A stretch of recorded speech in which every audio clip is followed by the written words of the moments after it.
बनारस से फोन आया था। सूर्य के विषय में चर्चा हो रही थी, सूर्य ग्रह के विषय में। मैं रहता अहमदाबाद गुजरात में हूं, लेकिन बनारस के ज्योतिष मित्रों के साथ जुड़ा हुआ। जब भी कोई विशेष अध्ययन किया जाता है तो उस विषय में हमारा भी मंतव्य पूछा जाता है। हमें पूछा गया कि विद्वत समाज सूर्य के विषय में अध्ययन कर रहा है और सब लोगों ने ज्योतिष में सूर्य का क्या महत्व है इस विषय पर अपना अपना विचार प्रकट किया है। तो आप भी अपना विचार बताइए। तब हमने ये बात विद्वानों के आगे रखी थी। सूर्य है क्या? सूर्य वो ऊर्जा है जिससे संसार चलता है। और आजकल तो सूर्य ऊर्जा से काफी कुछ हो रहा है, आपको मालूम है। लेकिन जब ज्योतिष के एंगल से हम सूर्य को देखेंगे तो सूर्य मेष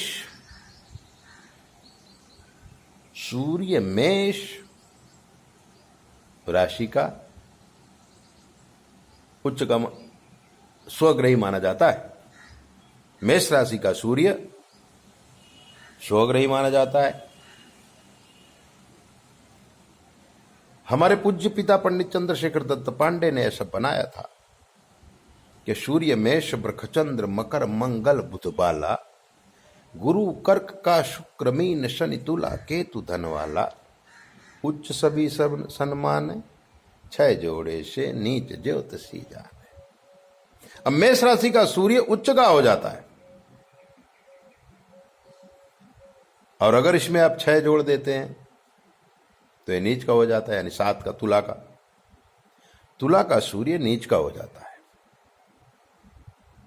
यही सूर्य जब उच्च होकर के यानी मेष राशि में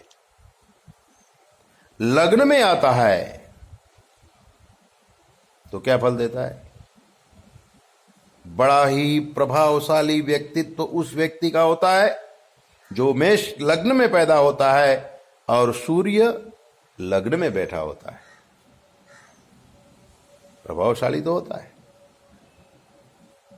चेहरा इतना सुंदर होता है, आकर्षण व्यक्तित्व होता है।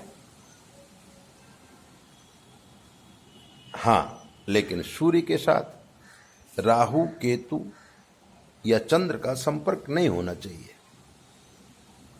जिस घर में सूर्य बैठा है, अगर उस घर में राहु आ जाए तो ग्रहण योग हो जाता है, केतु आ जाए तो ग्रहण योग हो जाता है, चंद्र आ जाए तो अमावस हो जाता है। और अमावस का जन्म जिसका होता है, 4, 8, 12 राहु जिसका होता है, उसे अनेक जन्मों के पाप लगे होते हैं, ऐसा कहा गया है। अमावस का जन्म यानी दूषित फैमिली में जन्म हुआ है, पितृदोष होता है, श्रापित दोष होता है, अतिसती दोष होता है। तो सूर्य अपना प्रभाव बता नहीं पाता है। आप देखेंगे कि कोई कोई आदमी बहुत पावरफुल होता है लेकिन जिंदगी में कुछ भी नहीं कर पाता है। शुरुआत अच्छी होती है, पढ़ाई भी अच्छी होती है, डिग्री भी अच्छी मिलती है, लेकिन अपने जीवन का अभ्युदय नहीं कर पाता है। क्यों नहीं कर पाता है, यह प्रश्न होता है। तब जब सूर्य राहु केतु या चंद्र के प्रभाव में आता है तो सूर्य अपना प्रभाव नहीं दिखा पाता है। अगर सूर्य स्वतंत्र है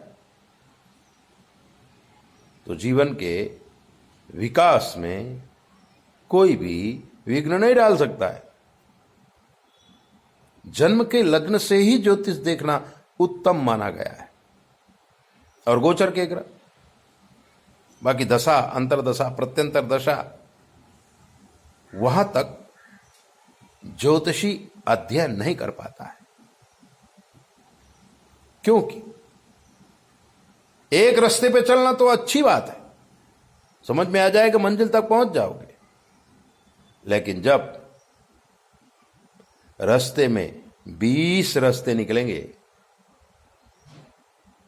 तो किस रास्ते में जाएंगे, और फिर भी मंजिल में तो नहीं पहुंच पाएंगे। इसलिए ज्योतिष में जन्म लग्न का, गोचर ग्रहों का प्रभाव जब तक आप नहीं समझ पाएंगे, ज्योतिष को नहीं समझ पाएंगे। इसलिए मैंने अपना जो वक्तव्य है वो मित्रों के सामने रखा। सूर्य सब कुछ कर सकता है, लेकिन अगर चंद्र, राहु, केतु का संपर्क में आया तो सूर्य का अस्तित्व खलास हो जाता है, पूरा हो जाता है। ऐसे दिव्य बातें जानने के लिए आप हमारे चैनल को सब्सक्राइब करो, लाइक करो, और अगर आपके जीवन कोई कष्ट है हमसे पूछ लीजिए, शास्त्र के मत के अनुसार हम आपको जवाब देंगे, वो भी बिल्कुल फ्री। 9825200108 इस पर आप कुछ भी पूछ सकते हैं। जय बोले, अपना ध्यान रखिए।